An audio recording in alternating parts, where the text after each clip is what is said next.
Voilà. Bonjour, vous allez bien? Est-ce que tout le monde était là ce matin? Non? D'accord. Bonsoir. Mon nom est André-Sébastien Aubin. Je m'intéresse à l'évaluation des apprentissages en contexte universitaire particulièrement. Et avant, j'étais étudiant, j'ai terminé là, étudiant au bac et à la maîtrise en génie électrique, en microélectronique. Et donc, une des choses que j'ai vues être utilisée beaucoup en génie, c'est ce qu'on appelle les capstone projects. Je vais revenir là-dessus tantôt. Et je trouve que c'est une modalité d'évaluation qui est intéressante, surtout pour les programmes qui cherchent à clore la formation d'une façon qui est intéressante, qui est motivante et surtout qui est authentique. Ça, c'est une des caractéristiques des capstone projects, c'est que ce sont des tâches qui sont authentiques. Dans le langage de l'évaluation, authentique, ça veut dire que ça reprend... ça a une certaine parenté avec le marché du travail, avec le milieu professionnel. Par exemple, quand on demande à des futurs ingénieurs de faire un projet comme ça, on leur propose une tâche qui est analogue à celle qu'ils rencontreront quand ils seront jeunes ingénieurs. Depuis cette rencontre-là avec les programmes de génie, où les capstone projects sont probablement les plus répandus, j'ai croisé aussi ce type de projet-là dans d'autres formations, en administration, en psychoéducation. Donc, ça s'exporte à l'extérieur, mais je pense que c'est moins connu. Donc, un des objectifs que j'avais aujourd'hui, c'était effectivement de vous exposer à cette modalité d'évaluation-là. Est-ce que je parle assez fort? Oui, ça va. J'ai dit. Alors, voilà. Ça, c'est un bénéfice pour les gens qui sont régulièrement là. Tu vois, ils comprennent les blagues. Alors, pourquoi ai-je décidé de vous parler des capstone projects quand on m'a dit les conférences qu'on pourrait donner publiques dans le cadre de cette semaine? Mais en fait, je me disais que mettre en lumière l'utilisation de ce type de projet-là devrait vous donner la possibilité de réfléchir à la pertinence de les intégrer dans vos programmes, mais aussi de vous montrer quelles sont quand même les limites associées à ce type de projet-là, parce qu'évidemment, ça fait des choses bien, les projets comme ça, mais il y a aussi certaines limites et je voulais aussi vous les présenter pour m'assurer que vous en soyez conscients.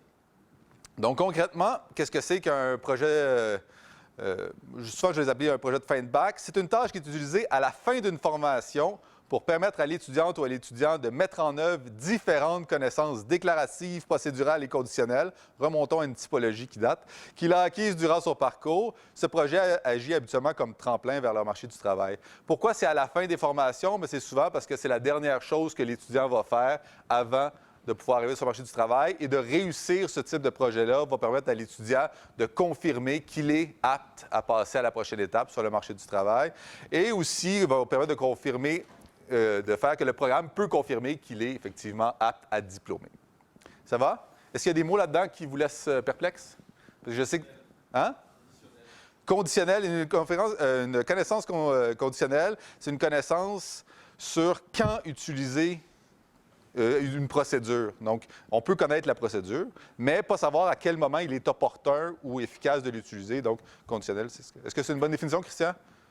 C'est pas mal bon, super. Pour un ingénieur, c'est super. Alors, voilà. Donc, des exemples en génie mécanique. Ça, c'est... puis là, évidemment, j'ai commencé par l'exemple les plus intéressants. Donc, dans un programme que je connais assez bien de génie mécanique, dans les 18 derniers mois de formation, on demande aux étudiants de partir d'un projet, d'une idée. Et parfois, cette idée-là, elle vient des étudiants eux-mêmes. Des fois, elle vient d'entreprises ou de gens, de clients qui ont un besoin et qui sont prêts à se prêter au jeu de le faire réaliser par des étudiants en fin de cheminement.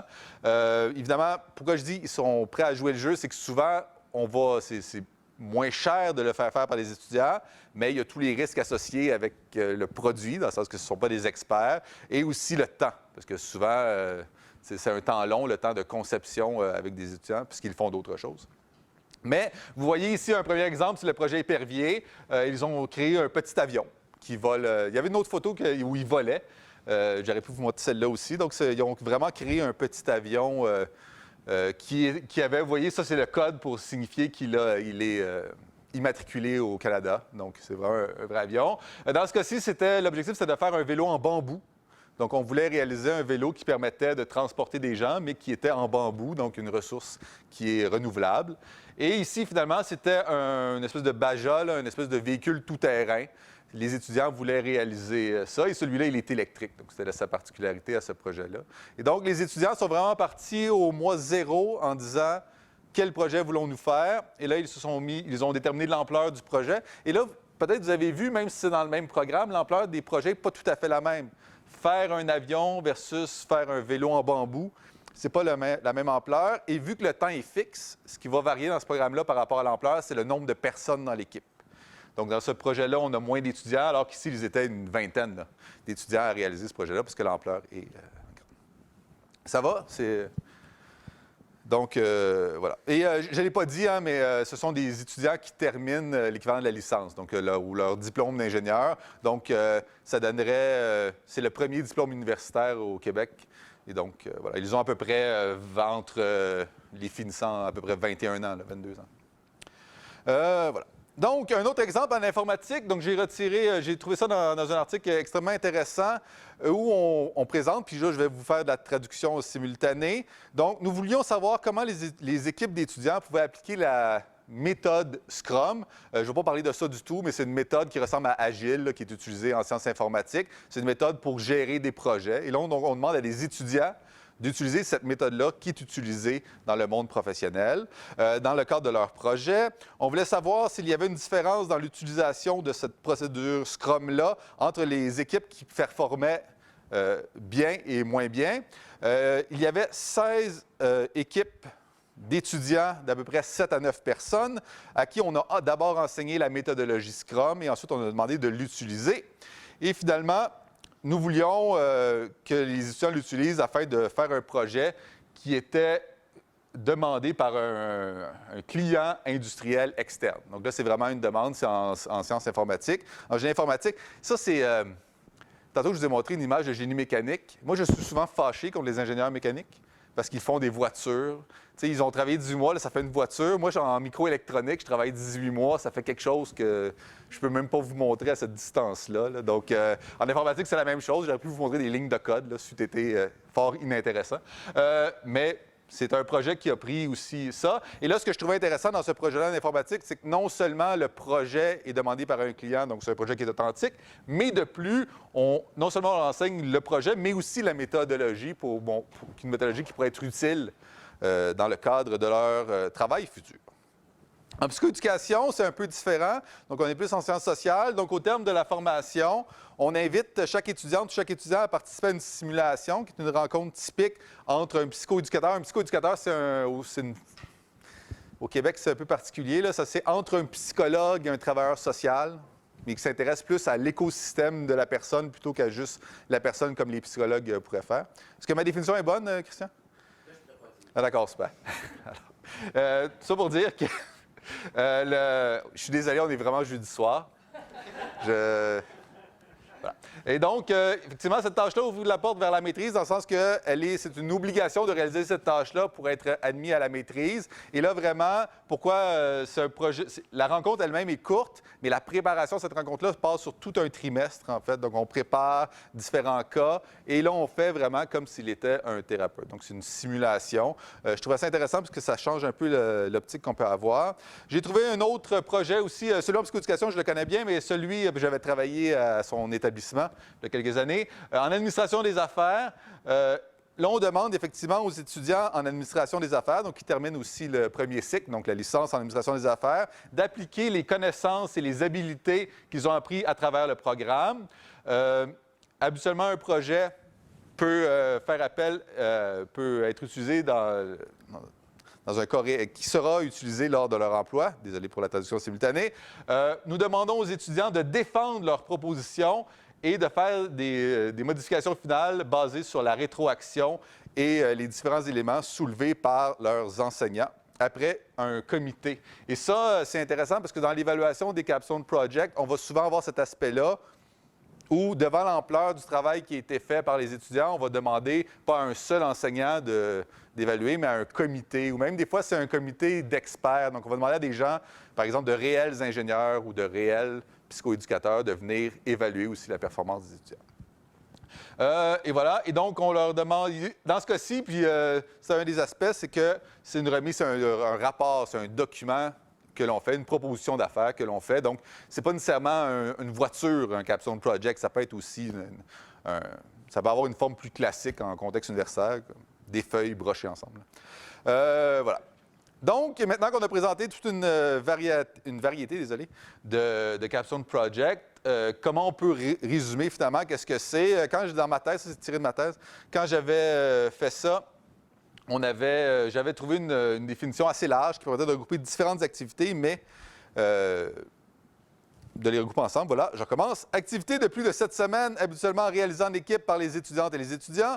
Cette activité peut se faire en classe et ou hors classe et demande de réaliser un produit concret qui peut être un prototype, un devis, un rapport, un programme informatique ou une autre tâche issue de la pratique professionnelle future. Donc, une des caractéristiques réelles et importante, c'est la question de la durée. Donc, dans le Capstone Project, il faut qu'il y ait un problème. Ce problème-là doit être inconnu pour les étudiants et donc le temps nécessaire pour trouver une réponse intéressante à ce problème-là, ça demande du temps. Dans les programmes en sciences appliquées, ce type de projet est utilisé régulièrement. Selon les sources, on les nomme Capstone Project ou Senior Project. Todd et McLeby et Goldsberg, qui ont fait 2 inventaires des Capstone Project dans le domaine du génie, disent que la majorité des programmes de génie aux États-Unis les utilisent. Plusieurs programmes en sciences informatiques les utilisent également, quelques programmes en administration, il y a des cas, mais dans le monde du génie, c'est très fréquent. Du moins, aux États-Unis et au Canada, c'est la même réalité. Quelles sont les caractéristiques des Capstone Project? Plusieurs recherches ont porté sur les caractéristiques en ingénierie. Donc, je vous les recense ici, je vais les remettre à la fin aussi. La présentation, pour ceux qui ne connaissent pas le format de la semaine, sera déposée dans le Bitly qui est là. Donc, il y aura une version PDF dans ce répertoire-là. Donc, vous pourrez y accéder ensuite. Et donc, dans le cas de ma thèse, j'ai rencontré des enseignants en génie. Je leur demandais, est-ce que vous utilisez les projets longs? Et si oui, quelles en sont les caractéristiques? Ce qui m'a permis de faire ce premier schéma-là. Et donc, on voit qu'il y avait environ 42 enseignants. 10 enseignants ont dit qu'ils avaient un projet long qui durait de 7 à 13 semaines, ce qui correspond dans le système québécois à plus d'une moitié de session. Donc, une session, c'est habituellement 15 semaines. Donc, de 7 à 13 semaines, ça correspond à pas plus qu'une session, mais plus de la moitié d'une session. Une session complète, c'était 6. 2 sessions, 4 sessions et 3 sessions, c'était 2, 1, 1 et 3. Et 4 sessions, bien là, effectivement, ça veut dire 16 mois. Souvent, même, il y a une période supplémentaire qui est un été là, qui s'ajoute à ça. Et donc, c'est quand même un projet très, très long. Là. 16 mois, surtout quand on parlait du projet Épervier tout à l'heure, de créer un avion. Au début, ils n'ont rien. Là. Au début, ils ont l'idée de vouloir faire ça, le désir de vouloir faire ça. Mais sinon, ils n'ont rien. Et à la fin, juste avant la diplomation, d'ailleurs, le dévoilement se fait à la mi-décembre, c'était la semaine dernière cette année, bien, ils ont le prototype. Et là, une question que vous pourriez vous poser, puis je vous la lance, puis j'y répondrai plus tard, c'est, supposons qu'il y a une équipe très ambitieuse qui veut faire un avion, mais la journée du dévoilement, l'avion ne vole pas, parce qu'ils sont... Qu'est-ce qu'on fait avec ça en termes d'évaluation? Est-ce qu'on récompense cette équipe-là en disant, bien, le travail, ou au contraire, on dit non, le prototype? Donc, réfléchissez à ce que vous feriez comme enseignant, puis je vous reviens tantôt là-dessus. Une autre question qu'on leur a posée, c'est quel type d'organisation aviez-vous utilisé? Donc, 2 répondants m'avaient dit que c'était individuel. Donc, depuis tantôt, je parle de projet d'équipe, mais dans les faits, il y a des Capstone Project qui peuvent se faire individuellement. Moi, quand j'ai diplômé en microélectronique, comme je dis, vu que c'était très petit, j'étais tout seul. Là. J'ai fait un détecteur de faisceaux d'électrons. C'est pas du tout dans la présentation d'aujourd'hui, mais c'est ce que j'avais fait. Donc, je l'avais fait seul. Ça m'avait pris 8 mois, mais je l'avais fait seul. Équipe d'étudiants du même programme. Vous voyez, la grande majorité des répondants ont mis ça, c'est-à-dire, par exemple, des étudiants en génie mécanique qui font un projet en génie mécanique.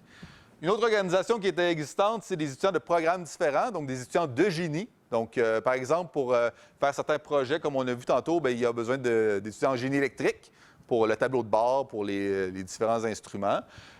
Et aussi, dans quelques cas, dans 2 cas, des étudiants de facultés différentes. Par exemple, on va ajouter des étudiants qui viennent de la faculté de design ou qui sont des gens en administration. Parce qu'une des choses dont je n'ai pas parlé encore, mais dont je vais parler tout à l'heure, c'est l'idée que financer un avion, construire un avion, ça demande des ressources. Et ça, effectivement, c'est un des aspects des Capstone Project qui est souvent un frein.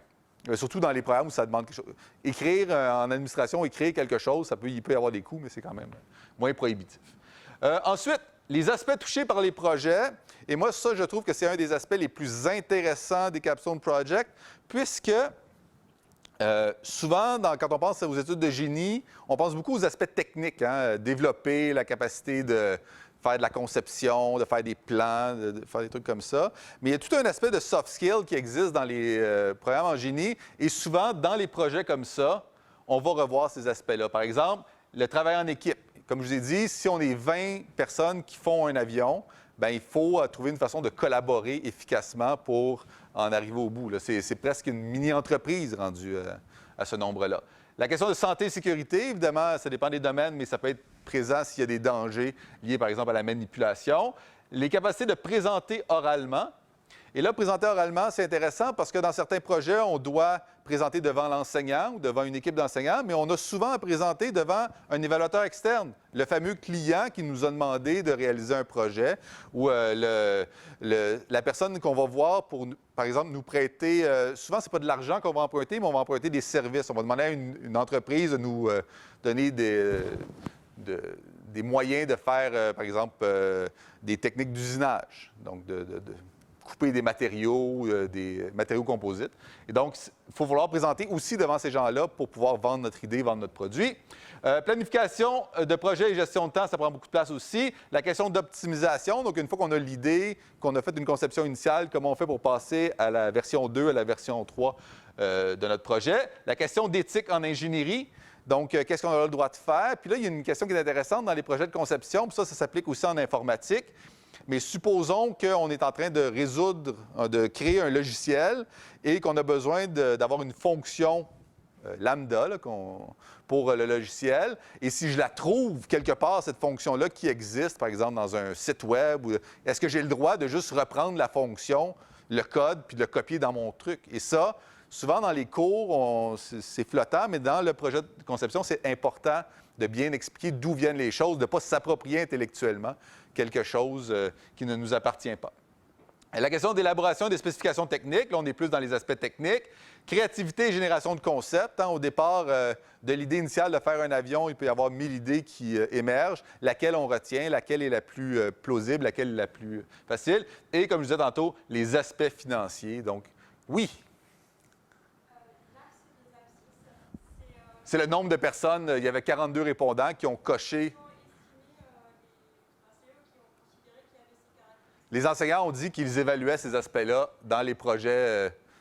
C'est une excellente question. Merci beaucoup de l'avoir posée. Donc, les aspects financiers, est-ce qu'on traite des aspects financiers? Un des aspects qui permettrait de préciser ce graphique-là, c'est de dire que ce n'est pas nécessairement des aspects qui ont été enseignés en classe. Parce qu'on est à la fin de la formation, on sait que les étudiants reviennent avec des éléments qui ont puisé un peu partout dans la formation, mais c'est des aspects qui ont servi lors de l'évaluation. Donc, on a regardé ces aspects-là. Un autre graphique, donc les modalités pédagogiques. Donc, qu'est-ce qu'on utilise comme modalité pédagogique quand on veut parler des Capstone Project? Bien, vous voyez, la vidéoconférence, c'était 0. Tout rouge, ça veut dire 0. Alors que la modalité la populaire, c'était des rencontres avec les groupes ou des rencontres au besoin avec le groupe ou avec l'équipe et des rencontres planifiées à l'avance avec l'équipe. Donc, c'est vraiment, une fois que l'équipe est formée, c'est plus un fonctionnement en cohorte, c'est chaque équipe qu'on suit, comme un responsable de projet suivrait chacun des projets. Et donc, à ce moment-là, l'enseignant, son rôle, ce n'est pas d'être un enseignant qui fait des leçons magistrales, c'est vraiment de suivre individuellement chaque équipe et de répondre aux besoins précis de chacun. Et c'est là que c'est intéressant parce que les enseignants qui sont responsables, les professeurs qui sont responsables de ces projets-là, sont des ingénieurs, dans ce cas-ci. Et donc, à ce moment-là, ils ont les capacités techniques, mais dans les faits, concrètement, ce qu'ils font, ce n'est pas de la gestion technique. Là. Ce qu'ils font, c'est de la gestion de travail d'équipe, de conflits, de s'assurer que le projet, les échéanciers sont respectés, que l'équipe se rencontre. Une des choses qui est fascinante, c'est qu'évidemment, sur un projet de 18 mois, ça peut dérailler souvent. Là. 20 étudiants, il suffit qu'il y en ait un ou deux qui sont comme insatisfaits du fonctionnement ou de l'idée de conception qui a été finalement retenue à la fin pour faire dérailler le truc. Et tout le monde doit diplômer. Là. On ne doit pas diplômer 18 sur 20. Là. Et donc, l'enseignant a beaucoup un rôle de dire, bon, bien, comment vous vous organisez, comment vous gérez les conflits. Et ça, c'est pas vraiment vu nulle part ailleurs dans le programme. Là. c'est à ce moment-là que les étudiants sont mis devant le fait. Souvent, dans le reste du programme, quand il y a des travaux d'équipe, c'est des travaux où les étudiants choisissent eux-mêmes leurs amis, là, leurs collègues, ce qui diminue souvent les frictions. Voilà.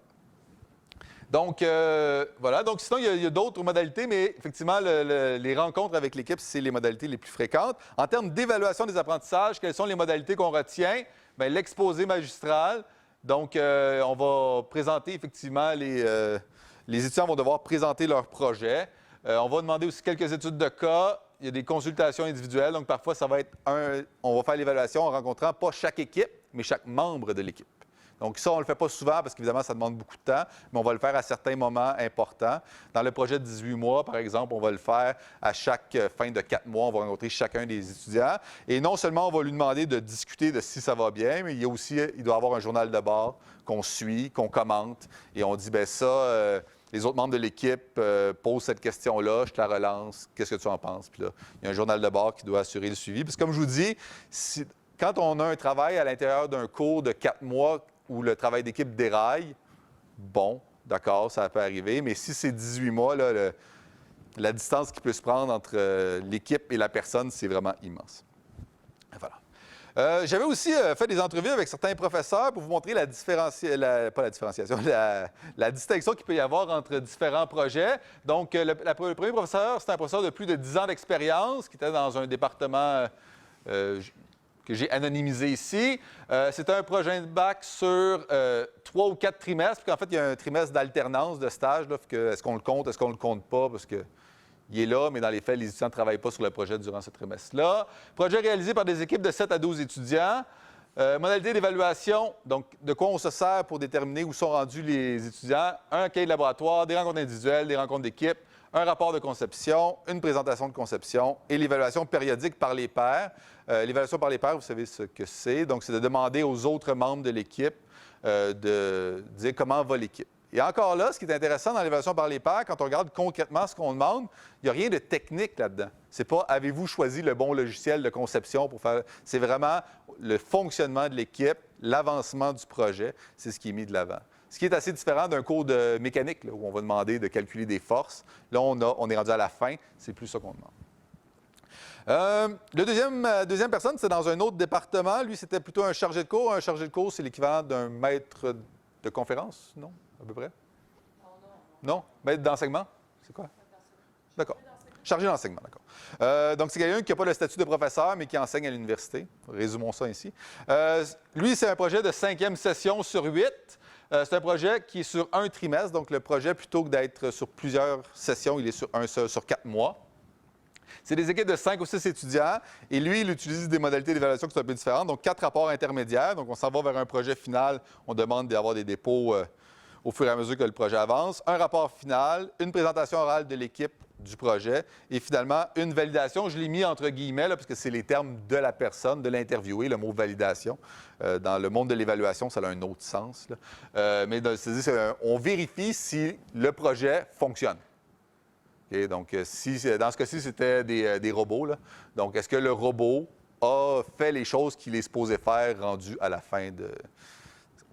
Et là, je vous ramène la même question que tantôt, à laquelle je n'ai toujours pas répondu, mais un robot pour lesquels les rapports intermédiaires étaient bien faits, le rapport final était super, la présentation orale était exceptionnelle parce qu'il y avait des couleurs, des lumières, puis c'était vraiment fantastique, mais que le robot ne fonctionne pas ou ne fonctionne pas complètement. Qu'est-ce qu'on fait avec ça en tant qu'enseignant? Voilà. Je vais vous ramener sur quelque chose qu'on a vu un peu ce matin, mais je vais le résumer pour les gens qui étaient absents. Donc, quand on regarde, finalement, qu'est-ce que c'est qu'un Capstone Project? C'est quoi les caractéristiques de ce type de projet-là? On peut tirer 4 grandes caractéristiques. La première, c'est que c'est une tâche qui est authentique, donc qui est tirée de la vie professionnelle. Donc, il y a tout un champ d'expertise en évaluation, tout un champ de spécialité en évaluation sur la question d'authentique. Qu'est-ce que c'est qu'une tâche authentique? Dans ce cas-ci, il y a peu de doute à avoir. On demande une tâche qui est vraiment issue du monde professionnel. Donc, on est vraiment dans le monde de l'authenticité. Et comme je disais, souvent dans les Capstone Project, on va faire même intervenir des professionnels qui sont en exercice, qui vont venir juger des robots, des avions, des différents éléments. Et donc, il n'y a pas de doute que c'est une tâche qui est authentique. Il s'agit d'une tâche complexe. C'est là que je vous ramène à ce qu'on a vu ce matin. Qu'est-ce que ça veut dire, une tâche complexe? Bien, je l'ai résumé en quelques lignes. Ça demande de mettre en commun des connaissances venant d'univers différents. Donc, oui, il y a les connaissances en dynamique, en mécanique, en résistance des matériaux, mais il y a aussi des connaissances sur les aspects financiers. Il y a les connaissances sur le travail d'équipe, sur la coopération. Donc, c'est tous des éléments qui, pour que le projet réussisse, doivent être mis en commun. Et ça amène de la complexité parce que certaines personnes sont excellentes sur les aspects plus techniques et d'autres sont meilleures sur des aspects plus relationnels. Mais évidemment, dans les équipes, il faut que tout le monde soit capable de faire minimalement tous ces éléments-là. Voilà. Elle amène les étudiantes et les étudiants au niveau de créer de la taxonomie de Bloom. La taxonomie de Bloom, hein, vous vous en rappelez, on a vu ça mardi matin. C'était la taxonomie des objectifs pédagogiques. Ça va de mémoriser, qui est le niveau le plus faible, et ça va jusqu'à créer, qui est le niveau le plus élevé. Dans ce cas-ci, peu de doute à y avoir aussi. Ils partent d'une feuille blanche, d'une idée, et ils amènent ça à un prototype ou à un logiciel informatique ou à un plan financier. Donc, à ce moment-là, on est vraiment dans le créer, là. Ça, il y a aussi plus de doute à avoir. Elle mène à des productions qui diffèrent grandement entre elles. Évidemment, toutes les équipes vont partir avec une idée qui est différente et au bout de la ligne, ça va mener à des réalisations qui sont aussi différentes. Comme je vous disais tantôt, le vélo en bambou est très différent de l'avion. Et finalement, en le débutant, les étudiantes et les étudiants n'ont pas d'idée de comment réaliser le projet. Ça aussi, c'est un indice d'une tâche complexe dans le sens que, oui, ils veulent faire un avion, ils n'en ont jamais fait, ils ne savent pas comment faire. Ils vont avoir, entre autres, à faire l'avion, mais à comprendre comment on fait ça, un projet de cette ampleur-là. Et c'est là que je vous ramène cette flèche que j'ai faite ce matin. La seule chose que j'ai changée, c'est que j'ai mis projet en rouge, parce que là, on est vraiment sur la flèche, on est vraiment dans les tâches les plus complexes. Comme je l'ai dit, sur tous les vecteurs qui, moi, me permettent de qualifier la complexité d'une tâche, on est presque au maximum, là, dans ce cas-ci. Voilà. Et d'ailleurs, une des choses que je vous ai dites ce matin aussi, c'est que souvent, quand les tâches sont très complexes comme ça, on crée une certaine anxiété chez les étudiants. Et là, évidemment, les enjeux aussi, là, c'est la tâche ultime de leur formation. Il y a aussi un enjeu qui est lié à la diplomation, donc ils veulent que le projet réussisse. Et donc, ça crée effectivement beaucoup d'inquiétudes. Et l'enseignant a, entre autres, à gérer ça aussi, à discuter. Je pense que c'est Martin Riopel ce matin qui disait une des solutions à laquelle on pense souvent pour diminuer ça, c'est de saucissonner la tâche. C'est de dire, là, c'est pas construire l'avion, là, c'est étape 1, c'est de décider quels sont les plans. Donc, comme ça, on permet de le faire. Et c'est là que même si c'est une tâche de 18 mois, il y a des étapes, puis les étapes sont créées par les étudiants, mais il y a un suivi qui est fait au fur et à mesure. Donc, d'autres caractéristiques, je vous dis qu'il y en avait 4, j'en ai présenté 2, il en reste 2. Il s'agit d'une tâche habituellement réalisée en équipe. Donc, dans la grande majorité des cas, les capstone projects sont réalisés en équipe et donc ça va amener aussi des conséquences. Et finalement, il s'agit d'une tâche où on évalue des éléments qui ne sont pas strictement des contenus disciplinaires, comme par exemple la mécanique ou la résistance des matériaux. Goldberg, quand il regarde quels sont les aspects qui sont les plus fréquemment regardés dans les capstone projects, il nomme la rédaction, donc la capacité des étudiants d'écrire, la planification, la communication orale, la sélection et la génération de concepts, donc comment on trouve des idées en équipe pour finalement résoudre le problème qu'on s'est nous-mêmes donné, et le travail d'équipe et la coopération. Et donc, on voit que sur ces éléments-là, ce sont des éléments qu'on appelle communément des soft skills, donc ce ne sont pas des aspects techniques. Pourquoi ce ne sont pas des aspects techniques qu'on évalue le plus souvent dans les projets? C'est que les aspects techniques qui changent de projet en projet. Certains ont besoin de ce domaine technique-là, d'autres, c'est un autre domaine. Donc, à ce moment-là, ça change, alors que le travail d'équipe, ça revient dans tous les projets. Donc, quand il est temps d'évaluer les capstone projects, on va reprendre ces 4 caractéristiques-là, puis on va se poser la question, qu'est-ce que ça a comme impact sur l'évaluation, le fait que les capstone projects soient, par exemple, une performance d'équipe? Une des choses qu'on va observer, c'est que lorsque réalisés en équipe, ces projets amènent nécessairement une spécialisation des membres de l'équipe. L'évaluation des apprentissages doit donc en tenir compte. Par exemple, je reprends mon exemple d'avion, je sors souvent, mais ça permet de magnifier certaines réalités. Le financement a demandé que 2 étudiants ne se consacrent qu'exclusivement au financement. Trouver des commanditaires, trouver des commanditaires techniques, donc des gens qui accepteraient de prêter, de donner les matériaux, le temps d'usinage. Et donc, ces 2 étudiants-là, pendant le 18 mois de projet, ils ont travaillé au projet, mais ils n'ont jamais dessiné de plan ou ils ont assurer le financement. Est-ce que le financement, c'est important? Bien sûr. Mais dans les objectifs d'un programme de génie, ce n'est pas de devenir, agent de financement. L'objectif, c'est d'avoir. Et donc, la question se pose en spécialisant les gens. Évidemment, il y a des gens qui vont avoir des aspects qui sont très techniques et d'autres qui le sont beaucoup moins. Est-ce que ça nous dérange comme programme? Et ça, c'est une question que, si vous voulez utiliser les Capstone Project, vous devez vous poser.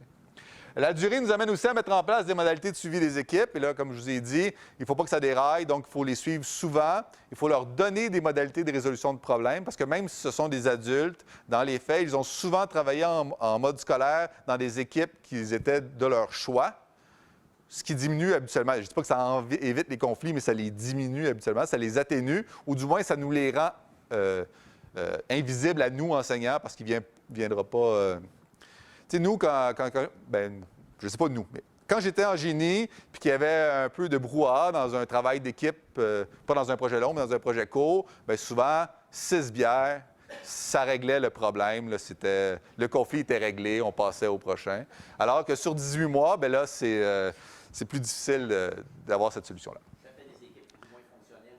Oui, sur 18 mois, ça ne marche plus à la fin, effectivement. Puis en plus, tu n'as pas le droit de voler un avion quand tu es... Voilà. Alors, donc, la durée nous amène... Et voilà, donc c'est important de suivre les équipes. Et quand je dis les suivre, c'est pas juste de façon comme ça, c'est de documenter le fonctionnement de chacune des équipes, de demander aux équipes s'ils ont un problème, comment ils le résoudent, de documenter ça.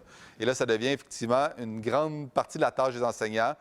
Ça devient ça. Et quand on va arriver pour l'évaluer, on peut cependant, vu que c'est built-in dans le Capstone Project, on peut effectivement lui accorder une valeur à ça. Les équipes qui ont bien réussi à gérer leurs problèmes, leurs conflits, pourront avoir un meilleur score sur cet aspect-là que d'autres équipes qui ont moins bien réussi. Une autre chose, avant de passer à la prochaine étape, j'ai besoin de faire une distinction qui est assez importante. En évaluation, souvent, on va parler de deux choses, c'est-à-dire le processus et le produit. Traditionnellement, dans l'évaluation, on ne s'intéressait qu'au produit, donc ce que l'étudiant remettait. Comment il faisait l'examen, dans quel ordre il répondait aux questions dans l'examen ou de quelle façon il s'y prenait pour faire son travail, ça ne nous intéressait pas du tout. Ce qui nous intéressait, c'était le travail remis, l'examen remis. Dans les tâches complexes, ce fonctionnement-là fonctionne plus ou moins parce qu'on a besoin de faire une régulation qui est fréquente avec les étudiants. Et donc, à ce moment-là, je dois m'intéresser évidemment au produit, mais aussi au processus. Comment les étudiants travaillent. Et ça, dans le Capstone Project, c'est un moment où on accorde beaucoup d'importance à ça. Parce que le produit, c'est juste à la fin. Mais tout au long, on s'intéresse comment ils travaillent en équipe. Même en termes techniques, les professeurs font du technique aussi. Si les étudiants disent on hésite entre telle solution technique ou telle autre solution technique, bien, l'enseignant peut dire bien, cette solution-là est plus onéreuse ou elle est moins accessible ou il peut aider effectivement au niveau technique ou même faire appel à des collègues. Souvent, il y a le responsable des projets, mais il y a un spécialiste, un prof qui a une certaine expertise qui va aider certains projets de façon ponctuelle. Puis, devant le jury, quand on demande aux étudiants de présenter leur projet, c'est le type, ce dont ils vont parler, puis ça, c'est comme une espèce de... C'est une différence intéressante dans le sens que quand ils vont présenter le produit à des évaluateurs externes ou même au jury final, ils vont parler du produit. C'est beaucoup ça qu'ils vont parler, mais là, on va dire qu'est-ce que tu as utilisé comme technique, mais c'est rare qu'ils vont parler du travail d'équipe. Ils ne vont pas faire un exposé oral sur comment on a bien travaillé en équipe. C'est vraiment sur le produit et sa conception. Donc, vous voyez, il y a comme une distinction. C'est pour ça que l'information sur la qualité du travail d'équipe, on doit aller la chercher différemment, soit par des journaux de bord, soit par des suivis réguliers avec les équipes. Ça va, processus produit? C'est pas... Voilà. Donc, vu que c'est des tâches complexes, puisqu'il s'agit d'une tâche complexe, les performances des équipes différeront grandement entre elles, j'ai dit tantôt, il faut alors recourir à des outils s'intéressant aux caractéristiques, aux qualités de la performance. On ne peut pas avoir la solution experte, puis dire, bien, je vais comparer ce que l'étudiant ou l'équipe d'étudiants a fait par rapport à la solution experte. Pourquoi? Parce que soyons réalistes, dans les Capstone Project, il n'y en a pas de solution experte. L'enseignant qui a supervisé la création de l'avion, il n'en avait jamais fait d'avion. Il y avait des connaissances en aéronautique, il y avait toute une connaissance en matériaux, mais dans les faits, il n'en avait jamais fait. Pour lui aussi, pour l'enseignant, c'était aussi une première. Et donc, à ce moment-là, on ne s'intéresse pas au produit fini, mais aux caractéristiques du produit fini. Et c'est pour ça que tantôt, on disait, dans l'évaluation, est-ce qu'on s'intéresse juste au produit? Non, on s'intéresse aussi à à quel point ce produit-là devrait répondre, même s'il ne fonctionne pas parfaitement. Est-ce que vous avez déjà assisté à une compétition robotique d'étudiants en ingénierie? Ça tient à pas grand-chose d'habitude. Hein? Ce qu'on réussit à mettre sur la piste à la fin, là, c'est notre meilleure estimation de ça devrait marcher, mais on n'est jamais 100% sûr de si ça va marcher. Tu sais. Et donc, dans ce cas-ci, pour eux aussi, même si c'est 18 mois, eux aussi, il en arrive souvent, le dernier mois, là, c'est 24 heures par jour à la faculté, faire des choses. Et donc, on doit s'intéresser aux produits, c'est intéressant, mais on doit aussi s'intéresser à comment ils l'ont conçu et est-ce que ce produit-là a été bien pensé et non pas seulement le produit final. Goldberg mentionne que dans les programmes recensés, les résultats suivent une distribution quelque peu normale le long de l'axe produit-processus. Donc, supposons que ma flèche de tantôt, vous la remplaciez par un axe où à gauche, on ne s'intéresse qu'au produit et à droite qu'au processus. On verrait que quand on demande aux enseignants, il y a une distribution normale. Qui est centrée où?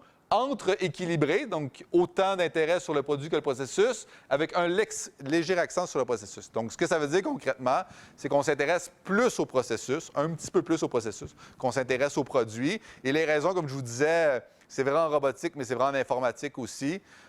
Entre un programme 1000 lignes de code, oui, mais 10 000 lignes de code qui fonctionnent et 10 000 lignes de code qui ne fonctionnent pas, il n'y a souvent pas tant de différence que ça. Là. Et donc, à ce moment-là, il faut tenir compte de ça. C'est sûr que ça fait des présentations moins intéressantes devant le client quand on a le code, 10 000 lignes de code qui ne fonctionnent pas. Là. Les capstone projects comme tâches longues, évidemment, ce sont des tâches. Donc, puisqu'il s'agit d'une tâche longue, il est important de faire des boucles de régulation proactive et interactive. Ce sont les deux mots que vous apprendrez ce soir. Est-ce que vous les connaissez? Oui? La régulation proactive, c'est la régulation que l'on fait en avance par rapport à une tâche qui s'en vient. Comme je l'ai dit, le Capstone Project est saucissonné en plusieurs échéanciers.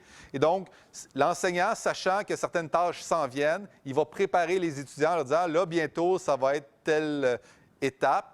Voici les éléments qui me rassurent sur ce qui a à venir, mais aussi les éléments qui me questionnent sur ce qui a à venir. Donc, on va faire de la régulation proactive. Et interactive, c'est pendant que les étudiants sont en action, sont au travail, on va aussi faire de la régulation en temps continu. De dire, voilà, ça va bien, OK, ça, tel aspect, donc on va s'assurer de faire un suivi.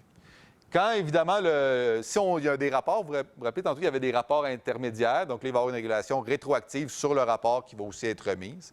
Ça, c'est plus classique, mais c'est important, effectivement, de faire les trois types de régulation, finalement. Les régulations rétroactives, qu'on appelle souvent la rétroaction, c'est la même chose. Ces régulations doivent aussi porter sur les aspects disciplinaires, sur le travail d'équipe et sur l'organisation du travail. Je vous ai expliqué ça tout à l'heure. Comme ce sont des tâches authentiques, les Capstone Project, on cherche à faire vivre une tâche représentative de la réalité professionnelle. L'évaluation devrait aussi se faire à l'aide de critères issus du monde professionnel. Donc, non seulement le mandat est réaliste, est authentique, mais les critères qu'on utilise à la fin pour déterminer si ce que les étudiants ont fait est intéressant, respecte certaines normes de qualité, devraient être aussi des critères authentiques. Et là, on peut tirer des critères issus du monde professionnel. S'il y a des guidelines qui existent par rapport, par exemple, à la construction d'un avion, bien là, on peut, en plus de prendre les critères de fonctionnement, on peut aussi s'intéresser à dire est-ce que ce produit-là respecte les critères. Si c'est un client qui est réel, ce que j'appelle un client réel, c'est un client qui vraiment a fait une demande aux étudiants puis n'est pas scolaire, bien là, à ce moment-là, on doit aussi s'assurer que ça respecte les différents critères que lui avait établis comme importants pour le produit qu'il nous demande. Donc, si le logiciel que l'on fait, il fonctionne, mais il n'a pas les bonnes fonctions, il ne fait pas ce qu'on a demandé, bien là, effectivement, c'est un critère qui peut être important aussi. Donc, quels sont les aspects gagnants? On va avoir du temps pour discuter. Quels sont les aspects gagnants? Donc, qu'est-ce qui est intéressant? Pourquoi j'avais le goût de vous parler de ça ce soir? Bien, c'est qu'évidemment, le fait de réserver une place dans un programme pour ce type de projet permet de sortir, il y a beaucoup de mots, permet de sortir des carcans habituels de l'enseignement universitaire tout en maintenant un environnement contrôlé. Et ça, c'est une des choses que moi, j'ai comprises en travaillant sur les Capstone Project que je n'aurais pas compris si j'avais juste un regard extérieur. C'est que j'étais dans une faculté où je me suis intéressé à comment on évaluait les étudiants, comment les professeurs évaluaient les étudiants, et que ce soit en APP ou que ce soit dans une approche plus traditionnelle, un programme avec plus des cours plus traditionnels, les modalités d'évaluation se ressemblaient vraiment beaucoup. Dans l'APP, oui, c'était des APP, par exemple, de 2 ou 3 semaines. L'examen portait sur moins de contenu que sur un cours qui aurait duré 10 semaines, par exemple. Mais il reste que la forme de l'examen était presque identique à ce qu'on avait vu dans le format traditionnel. Est-ce que ça va, ce que je raconte?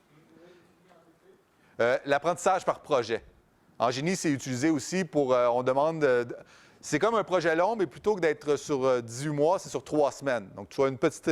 puis on apprend aux étudiants au fur et à mesure à répondre à des projets comme ça pendant 4 ans.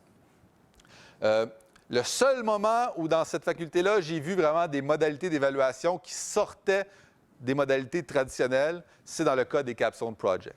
À ce moment-là, les règles habituelles de fonctionnement de l'université, le fait d'avoir des examens écrits, le fait de, par exemple, de ne pas avoir accès à ses notes, tout cela saute. Pourquoi?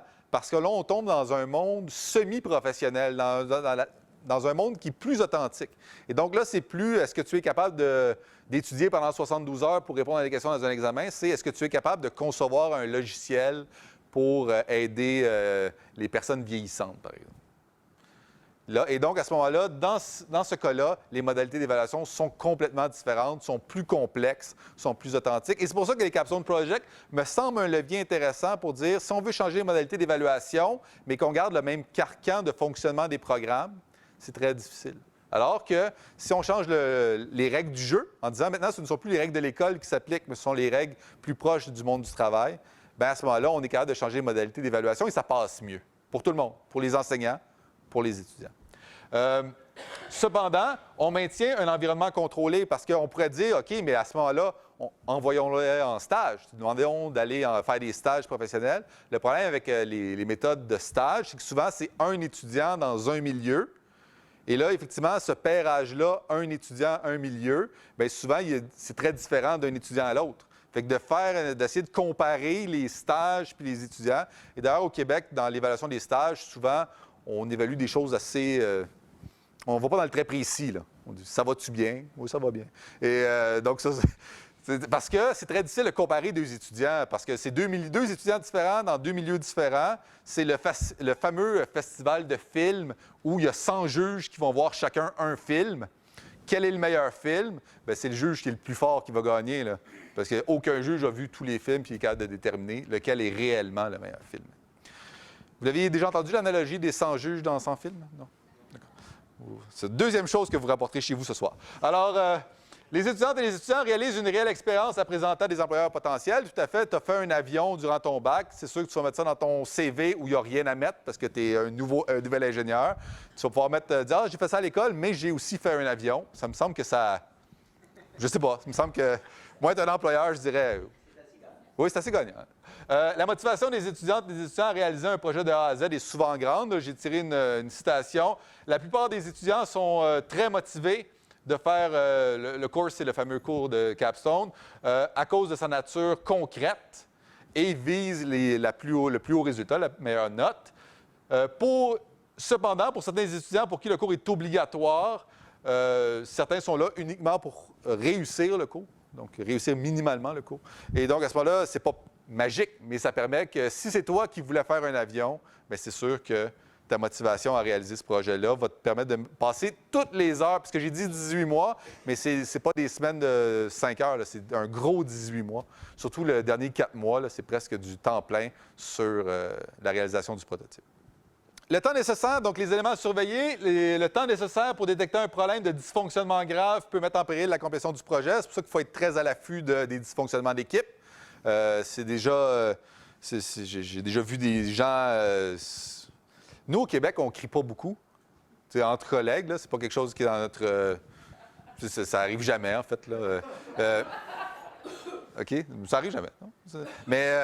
Mais dans des équipes de génie mécanique, l'échéancier, c'est coulant. Des fois, j'ai vu ça, des étudiants en venir presque au point par rapport à...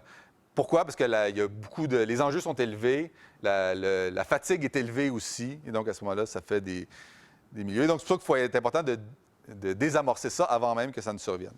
La spécialisation des membres des équipes mène à des apprentissages très différents entre les personnes d'une même équipe. Comme je l'ai dit tantôt, La plupart des capstone projects font avec cet aspect-là, acceptent ça, sont conscients que certains étudiants vont être plus techniques, d'autres vont être plus dans l'aspect présentation orale. On dit qu'il y a beaucoup de présentations orales. Il y a des étudiants qui, naturellement, aiment ça, les présentations orales, donc ils ont tendance à prendre ce fardeau-là, alors que dans la vie d'un ingénieur, c'est important, mais ce n'est pas la seule chose qui est importante. Et selon le projet réalisé, les coûts peuvent être prohibitifs. Comme je vous disais, si on veut faire un avion, bien, ça va demander du financement. Puis là, il va y avoir plusieurs personnes qui vont travailler sur le financement. Et voilà, dans le sens que pour la faculté, dans le cas, par exemple, de l'avion, la faculté fournit les installations, certains moyens d'usinage, mais tout ce qui sort de l'ordinaire doit être fourni par les étudiants. Donc, ça demande un investissement, d'avoir des commanditaires, d'avoir des... Et finalement, dernière acétate, l'implication de l'enseignant. Plus de la moitié des enseignantes et des enseignants responsables de Capstone Project ont une expérience antérieure à l'entreprise. Ça me semble être un prérequis là, pour pouvoir représenter une version authentique d'un projet, d'avoir une idée de ce que c'est que la vraie vie dans ce domaine-là. Ça me semble être intéressant. L'enseignante ou l'enseignant responsable devra suivre les équipes tout au long de leur projet. Il peut aussi donner des formations ad hoc sur certains contenus utiles à tous. Je vous ramènerai à l'idée de Scrum tantôt, là. Ils ont eu une formation sur Scrum pour justement les aider à s'organiser. L'enseignant ou l'enseignant doit fournir une rétroaction fréquente et ciblée. Il doit aussi parfois faire le lien entre le client, l'équipe et l'institution. Évidemment, quand ça va bien entre l'équipe et le client, souvent l'enseignant ne fait pas grand-chose, mais quand s'il y a un problème, par exemple, une mésentente entre ce que le client avait demandé et le produit, bien, l'enseignant devient un peu un médiateur dans cette situation-là. Donc, c'est un rôle qu'il doit accepter, là, qu'il doit pouvoir faire. Avez-vous des questions, des commentaires? Et même, vu qu'il est rendu 18 h, je prends les insultes.